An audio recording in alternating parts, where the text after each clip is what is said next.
tal, queridos amigos? Bienvenidos una vez más a este espacio de Magisterio Pontificio.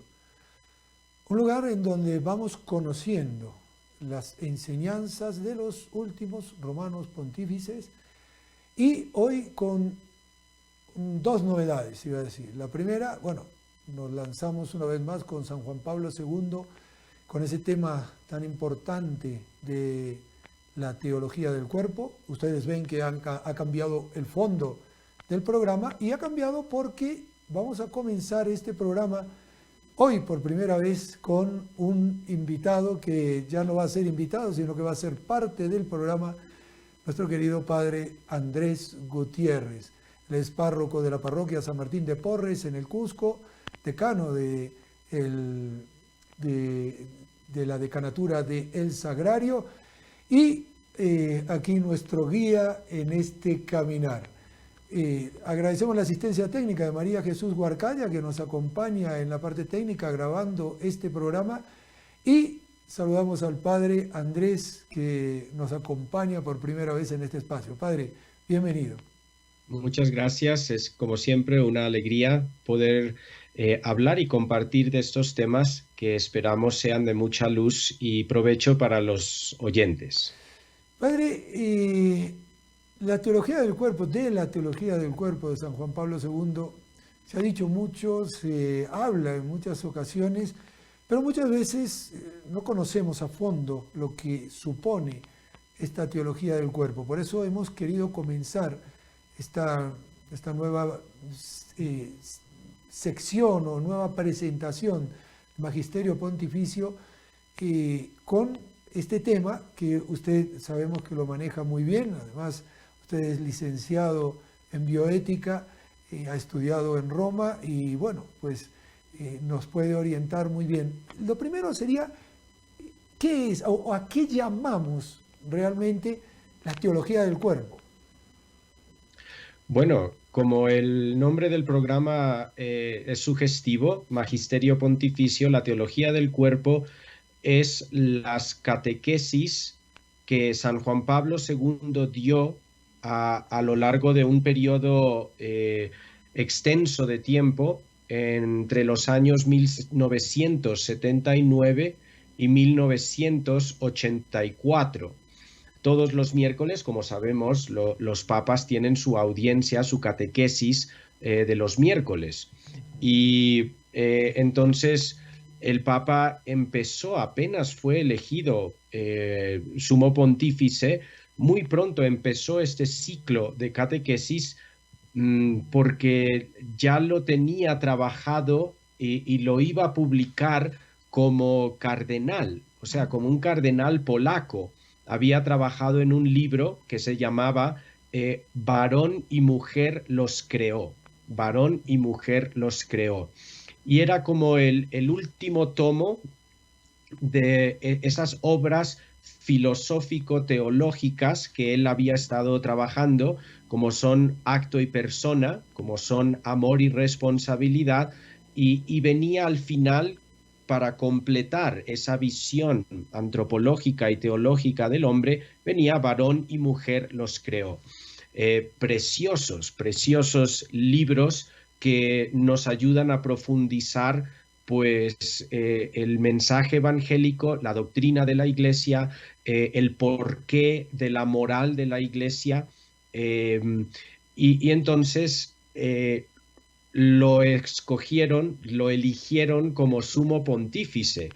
Entonces él pensó, bueno, pues esta es una oportunidad providencial de que en vez de que salga un libro de un cardenal polaco, más o menos conocido, pues que esto forme parte del magisterio ordinario pontificio y que sea como una catequesis para todos los fieles. Es un proceso providencial, unas circunstancias providenciales, y entonces él divide este libro, este tomo, Varón y mujer los creó, lo divide en pequeñas cápsulas de audiencias de los miércoles y tarda 5 años en dar estas catequesis.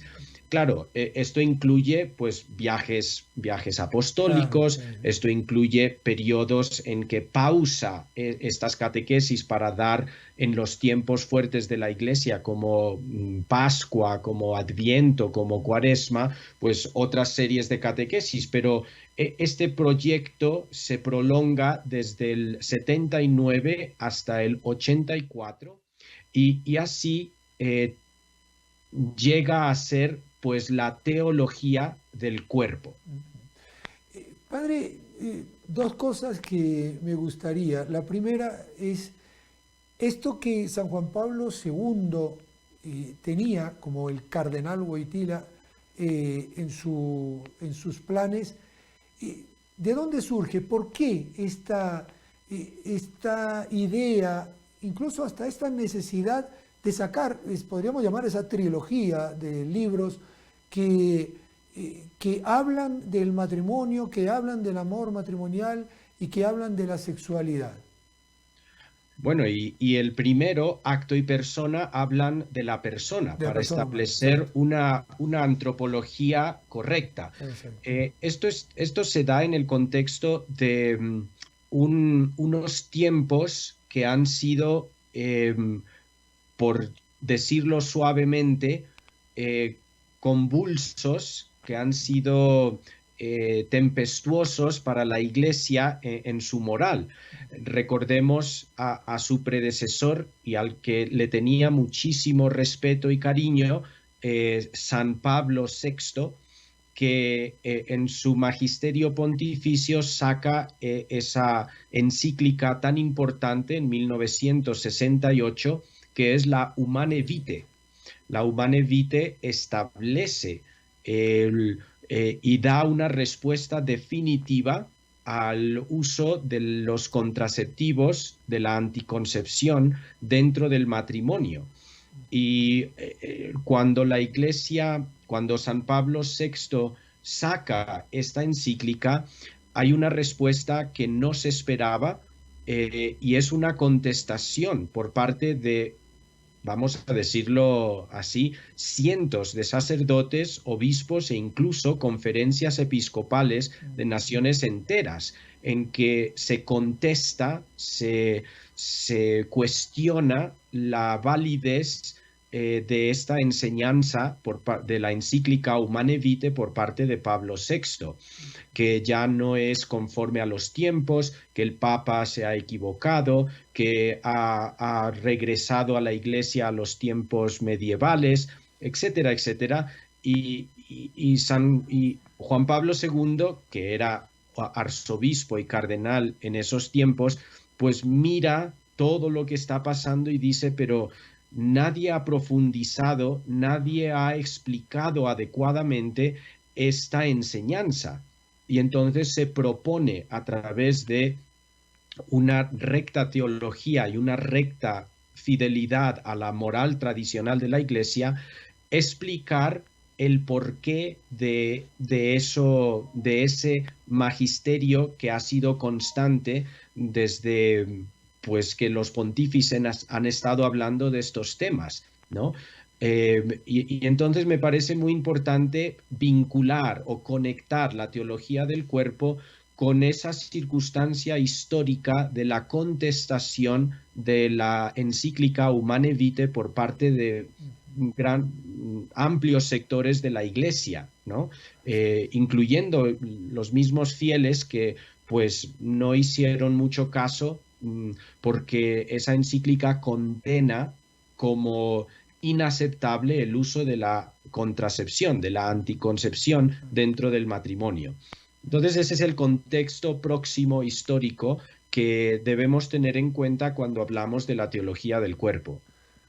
Qué importante tener todos estos puntos. Fíjense, estuvimos hablando también hace poco tiempo de Pablo VI, estuvimos hablando de San Juan Pablo II, y ahora vemos que la continuidad del pontificado nos lleva a unir a los dos justamente en este tema tan importante. Vamos a hacer una pausa en Magisterio Pontificio, no se vayan porque esto recién comienza y estamos haciendo un poquitito como la presentación de esta teología del cuerpo, y esto seguramente nos va a dar para más de un programa, pero es importante conocerla. Hacemos una pausa y enseguida retornamos. No te olvides, NSE Digital, el cambio está en tus manos.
Tu sei mio figlio, io oggi ti ho generato.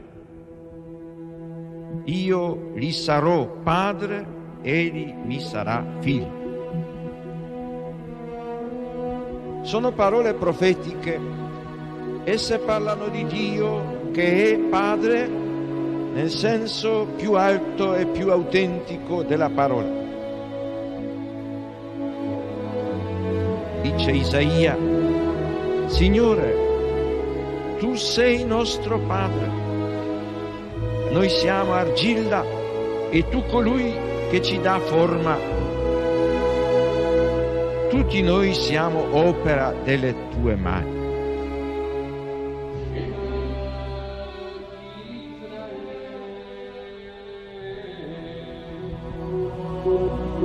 Sion ha detto: il Signore mi ha abbandonato, il Signore mi ha dimenticato. Si dimentica forse una donna del suo bambino?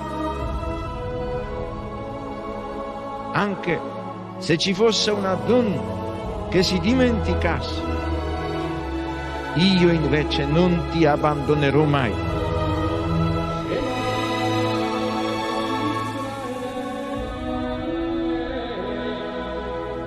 È significativo che nei brani del profeta Isaia la paternità di Dio si arricchisca di connotazioni che si ispirano alla maternità.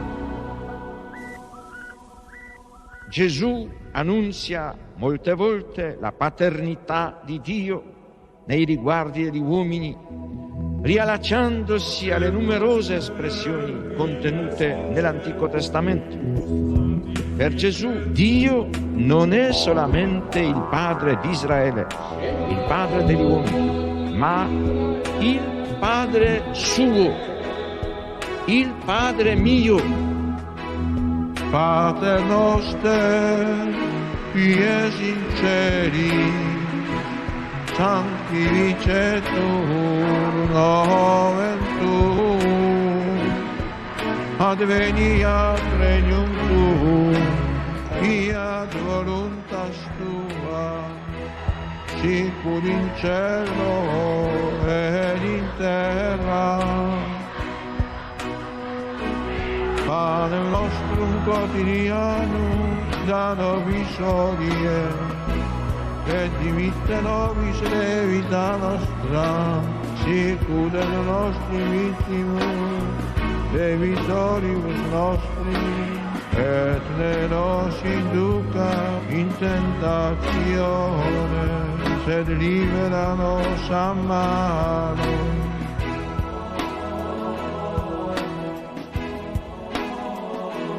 Estaba diciendo bienvenidos a Magisterio Pontificio y pues qué importante conocer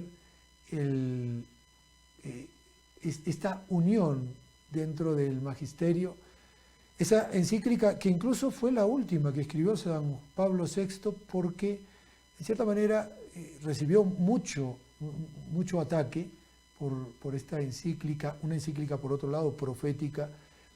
Y algunos interpretan eso como decir, esto es lo que yo tenía que decir, esto es lo que va y ya no diré, por decirlo de alguna manera, nada más a nivel de encíclicas. Curiosamente, le quedaban 10 años todavía de pontificado y no volvió a escribir otra encíclica. El Papa fallece en 1978 y en los 5 años anteriores había escrito, si no recuerdo mal, creo que son como 7 encíclicas o algo así. Uno dice, caramba, o sea, tan profundo, tan productivo los primeros años, pero es también todo un signo, padre, ¿no?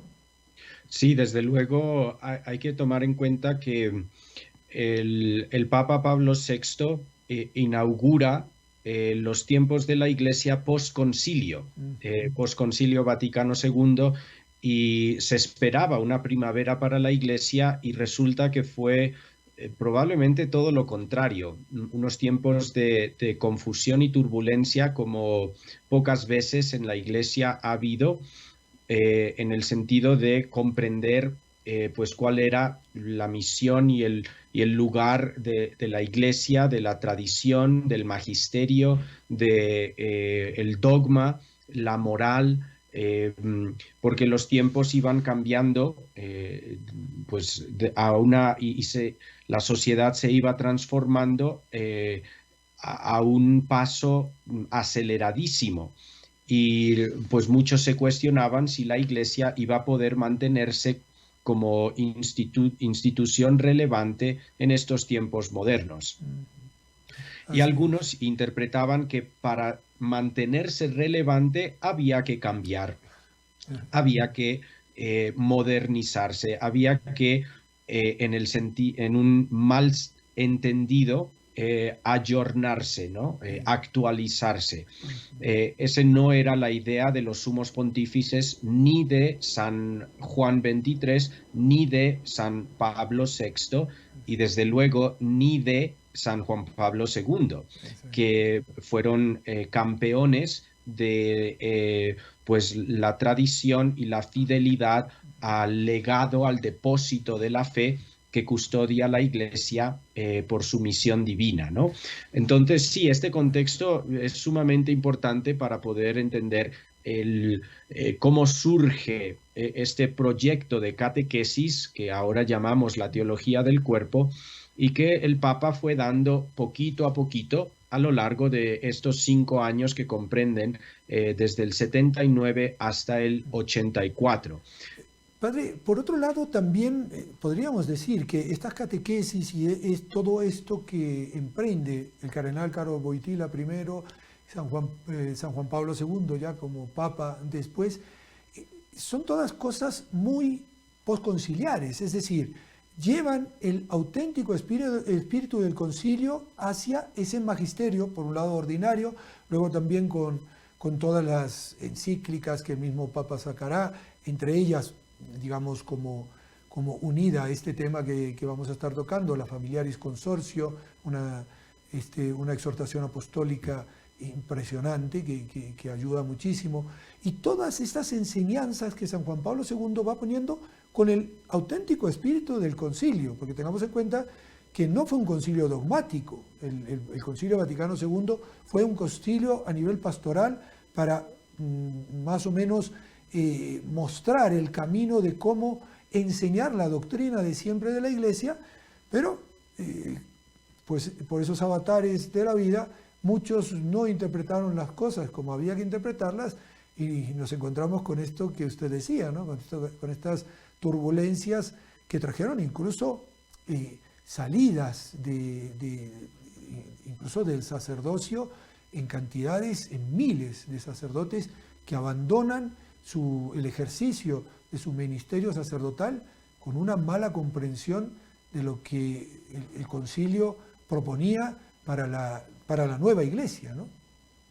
Sí, los tiempos posconciliares fueron ciertamente muy, muy turbulentos y se necesitó esa visión profética de San Pablo VI y de Juan Pablo II y después Benedicto XVI para poder, digamos, hablando solamente de los tiempos inmediatos al posconcilio, para poder regir y orientar a la Iglesia, como usted dice, en el auténtico espíritu del Concilio Vaticano II, que ciertamente fue pues muy bien en sus escritos y en sus propuestas y en sus documentos.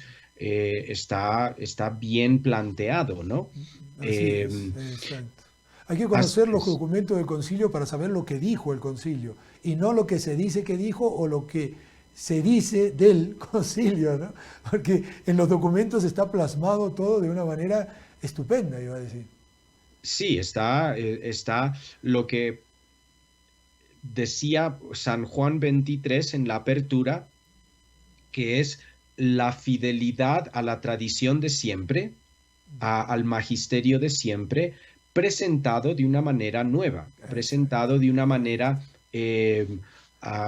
que concuerde con las necesidades del pueblo de Dios y del mundo y de la Iglesia en el mundo, en este mundo tan transformante del siglo XX y ahora del siglo XXI, ¿no? Dicho sea de paso, pues también debemos tener en cuenta quizás datos así sueltos, pero que nos ayudan a comprender la importancia de este magisterio pontificio, que es la teología del cuerpo. Estas audiencias, estas catequesis de los miércoles, pues forman el pensamiento, forman la base, como la clave de interpretación del pensamiento de San Juan Pablo II, y pueden verse reflejadas, este pensamiento puede verse reflejado en mucho de su magisterio pontificio. Usted mencionó Familiaris Consortio, eso es evidente, pero también Mulieris Dignitatem, la dignidad de la mujer, también Veritatis Splendor, también Evangelium Vitae, o sea que para poder comprender en profundidad todo el magisterio pontificio de San Juan Pablo II, hay que tener en cuenta la teología del cuerpo. Por eso hemos traído la teología del cuerpo aquí, para que podamos formarnos también en esta doctrina consistente, en una doctrina que nos ayuda a tener la seguridad y tener esa firmeza en el buen sentido de la roca, que no nos permite, como la arena movediza, tambalear, porque evidentemente si no nos fundamos en la roca, que es Cristo y que es su enseñanza y que viene a través de este magisterio que hoy comenzamos a recorrer, entonces no sabemos hacia dónde vamos, y mucho menos en este mundo de hoy que nos habla de cosas como que yo decido lo que soy. O sea, después de conocer un poquitito toda la teología del cuerpo, nos vamos a dar cuenta de que hay muchas incongruencias en las ideologías reinantes que no tienen un sentido desde el origen del propio ser humano, desde, podríamos decir, su naturaleza tal cual como salió de las manos del Señor. Padre, no sé, la idea que se me viene es un poquitito hacer como un pequeño resumen, una introducción, de tal manera que tengamos el aperitivo para que en los próximos programas podamos ir desarrollando. Correcto, sí. Para decirlo de alguna manera, el pensamiento del Papa, ya cuando desarrollaba esta obra como cardenal, varón y mujer los creó, otro título, un subtítulo que también es muy apropiado es el plan divino para el amor humano. El plan divino para el amor humano. Y esto nos lleva a poder considerar que el desarrollo de estas catequesis, el desarrollo de estos argumentos, nos va a decir algo acerca de nuestra propia naturaleza, de lo que somos en realidad. Entonces, lo primero que el Papa trata de establecer es una adecuada antropología.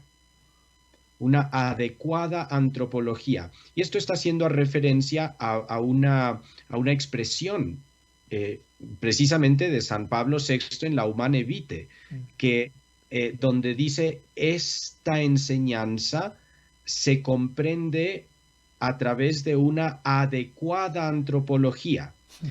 Pero después no la desarrolló porque no era el momento para en una encíclica para desarrollar eso. San Juan Pablo II, como agudo teólogo, pues cayó en la cuenta que desarrollar esa adecuada antropología sería un servicio inmenso para la Iglesia, para que los hombres pudieran tener el conocimiento y el fundamento para poder comprender cuál era su misión, su vocación, su destino y el plan precioso que Dios propone para nuestra vida aquí en la tierra y después nuestra feliz eternidad con Él en el cielo, ¿no? Entonces, Él divide esta catequesis en tres partes grandes, donde va a analizar y desarrollar una adecuada antropología, ¿no? La primera parte va a hablar del hombre original, donde va a analizar al primer hombre que salió, hombre y mujer. Estamos entendiendo cuando decimos hombre que es la primera pareja humana, los primeros seres humanos dotados de espíritu, alma, racionalidad, libertad, voluntad, las facultades que conocemos propiamente como facultades humanas, ¿no? El hombre original.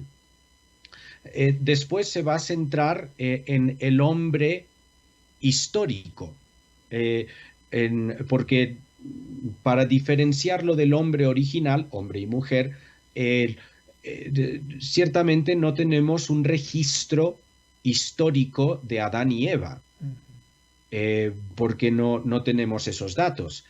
Pero la Sagrada Escritura sí nos dice mucho teológicamente acerca del primer hombre y la primera mujer, de su estado original, de su caída y de su estado después de la caída. Entonces, ese es el hombre original. El hombre histórico somos nosotros, desde que se tiene pues esta experiencia de la naturaleza humana post-pecado original, ¿no? El hombre histórico va desde Adán y Eva, después de la caída, hasta la segunda venida de Jesucristo. Y entonces el hombre histórico comprende las enseñanzas acerca de la naturaleza humana herida por el pecado original y por el pecado personal, pero redimida por el hombre Dios bajado a la tierra, que se encarnó para salvarnos de la esclavitud del pecado y abrirnos la perspectiva de la vida eterna con Dios en el cielo. Entonces el hombre histórico va a estudiar, va a presentar esta segunda sección de las catequesis, van a presentar al hombre tal cual es, pero con la perspectiva de la redención obrada por Jesucristo en el misterio pascual. Es la parte más larga, es la sección más comprensiva. Y después, por último, el Papa Juan Pablo II nos va a enseñar, siempre basado en la Escritura y en las palabras de Jesús, nos va a iluminar lo que es el hombre escatológico. El hombre escatológico, que es el hombre en perspectiva de la resurrección futura, de la resurrección de los muertos, cuando ya es un cuerpo espiritualizado, neumatizado. Entonces, esta es la división, una introducción breve a las catequesis de San Juan Pablo II, que primero trata del hombre original, después del hombre histórico y después del hombre escatológico. y así establece una adecuada antropología que no solo se centra en nuestra experiencia actual, sino que tiene en cuenta lo que fuimos y lo que vamos a ser. Y entonces, a la luz de esa realidad completa, podemos tomar decisiones correctas acerca de cómo interpretar y manejar pues nuestra situación y las circunstancias de nuestra historia concreta. Fijémonos qué importante es conocer esto que nos está diciendo el Padre, porque sobre todo, estaba pensando yo, Padre, en este mundo que nos polariza o quiere reducir, hace un reduccionismo del ser humano, por ejemplo, en su sexualidad. O sea, toma al ser humano y entonces uno dice, bueno, pero ¿qué? ¿Yo soy solamente mi tendencia sexual? ¿Yo soy y valgo solamente por aquello que me identifica sexualmente? Y ahora San Juan Pablo II nos va a abrir los ojos con sus enseñanzas para comprender lo que es auténticamente el hombre. O sea, que estas catequesis tienen una actualidad, iba a decir, única, porque creo yo que estaría previendo lo que se venía y dijo, mejor que lo enseñe ahora porque después va a ser demasiado tarde, ¿no? Sí, la actualidad muchos han descrito y han estudiado y han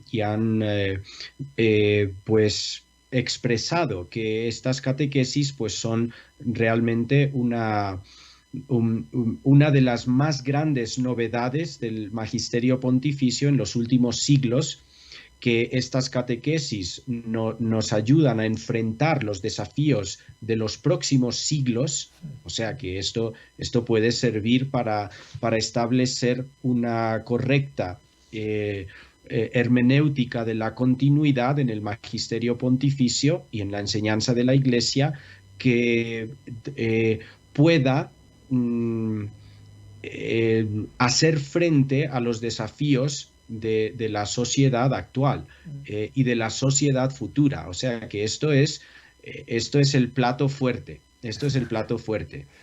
Ese plato fuerte te lo estamos trayendo hoy. Estamos haciendo esta introducción para que comprendas la importancia que van a tener esta serie de programas. Ya veremos para cuántos programas nos vamos a extender, de acuerdo también a algunas inquietudes que puedan surgir por parte de ustedes. Vamos a ir a hacer otra pausa. Antes de la misma, te recuerdo, si el programa te está ayudando, pues dale like, compártelo con tus amigos, con tus contactos, para que podamos llegar a mayor cantidad de personas. Y también te invito a que en los días de semana te comuniques con nosotros a los siguientes teléfonos celulares para que, a ver si nos puedes ayudar económicamente. En Lima, 949-732-878. Repito, 949-732-878. En la ciudad de Arequipa, 945-413-888. 945-413-888. Y en la ciudad de Cusco, 934-417-431. Repito, 934-417-431. Hacemos una pausa y enseguida continuamos en Magisterio Pontificio.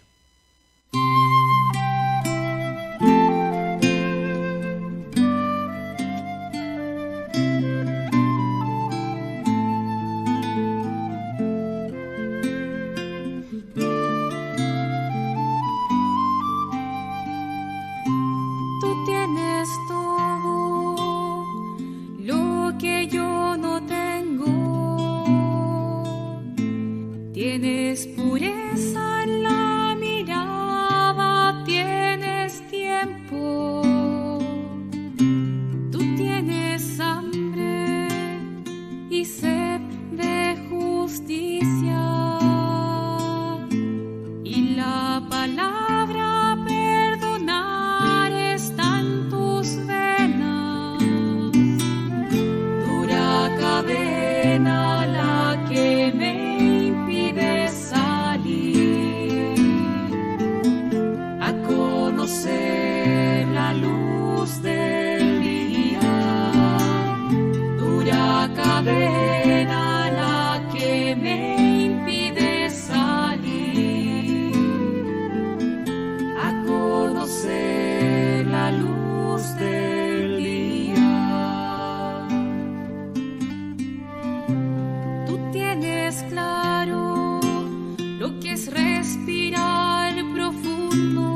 cadena la que me impide salir a conocer la luz del día.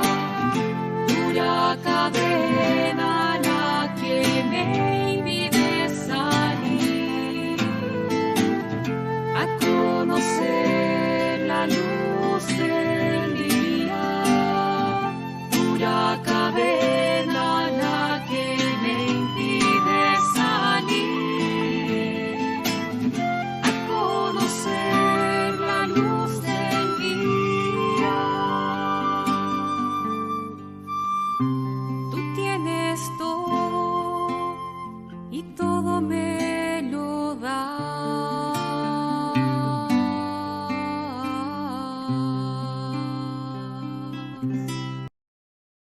Nuevamente Magisterio Pontificio. Estamos ya en la recta final del programa.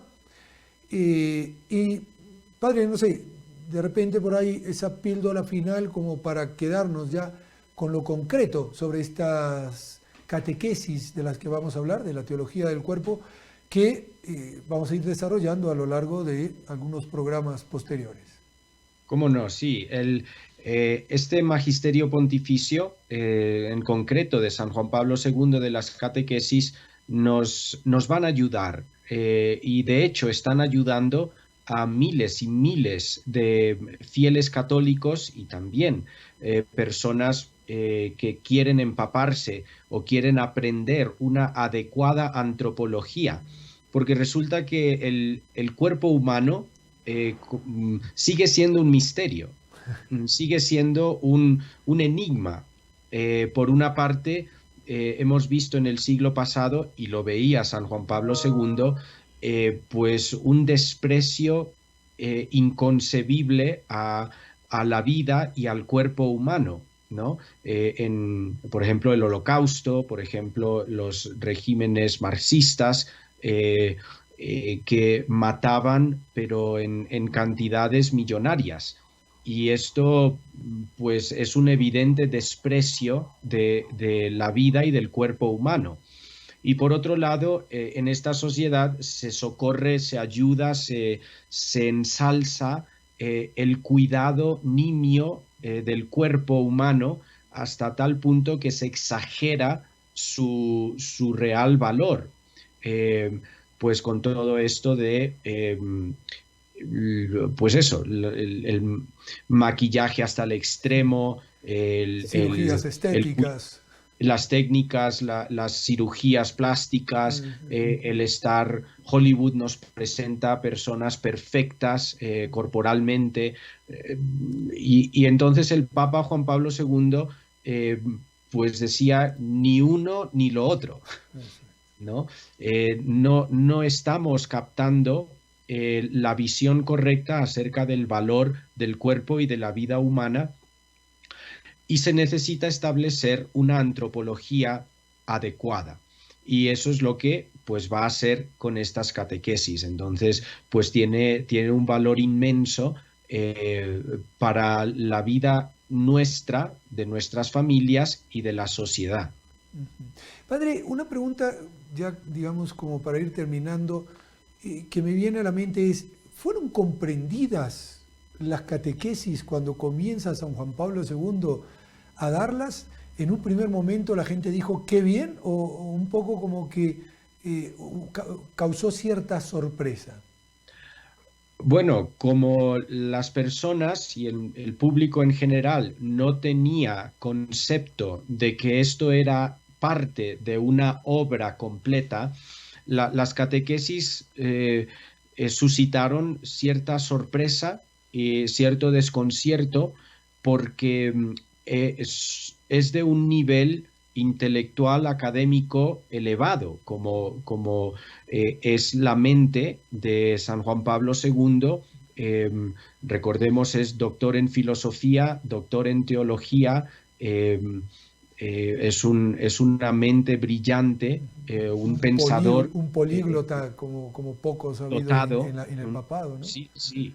Es un pensador dotado, privilegiado, y entonces el nivel intelectual de las catequesis es de por sí alto, y con el añadido de que se tenían que partir en momentos, pues porque no daba tiempo para más. Entonces las personas, bueno, ¿y de qué está hablando y por qué trata este tema?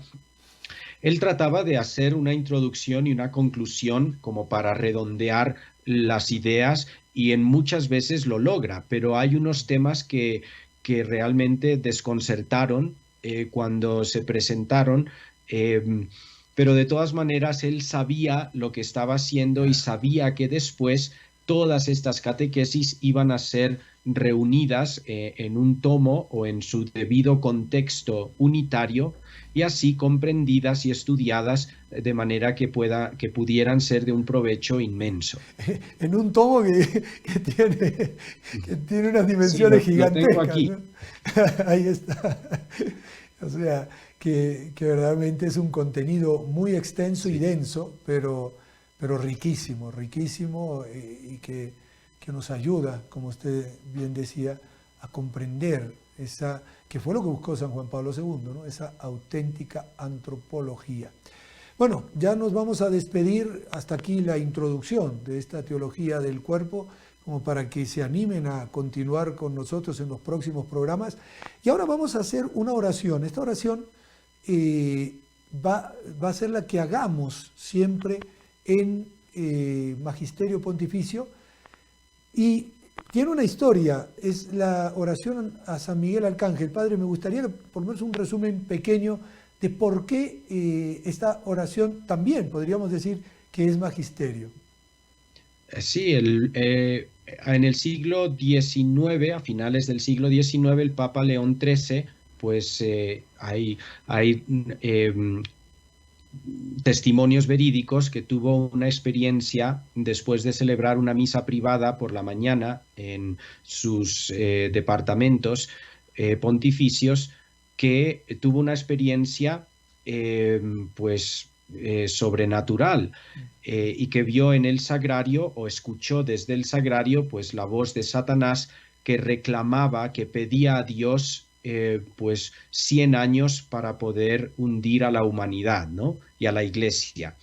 Y esos 100 años, pues se pueden entender, son el siglo posterior, ¿no? El siglo XX, que fueron el siglo más sangriento y más convulso, como hemos aludido, para la Iglesia, pues desde tiempo inmemorial.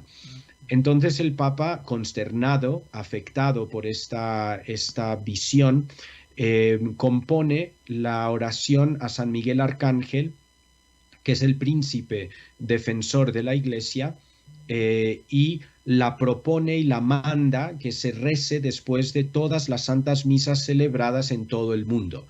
Entonces tiene una historia pues muy rica y muy actual, muy urgente, y que pues me parece muy bien que podamos usar esa oración pues en este espacio de Magisterio Pontificio.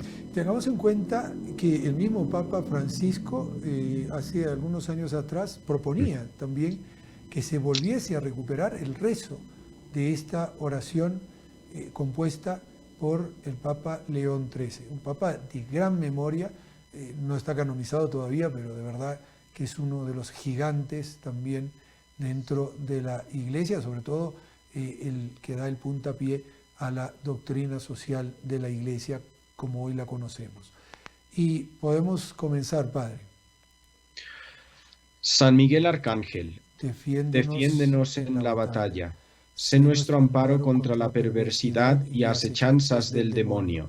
Reprímale Dios, pedimos suplicantes, y tú, príncipe de la milicia celestial, arroja al infierno con el divino poder a Satanás y a los otros espíritus malignos que andan dispersos por el mundo para la perdición de las almas. Amén.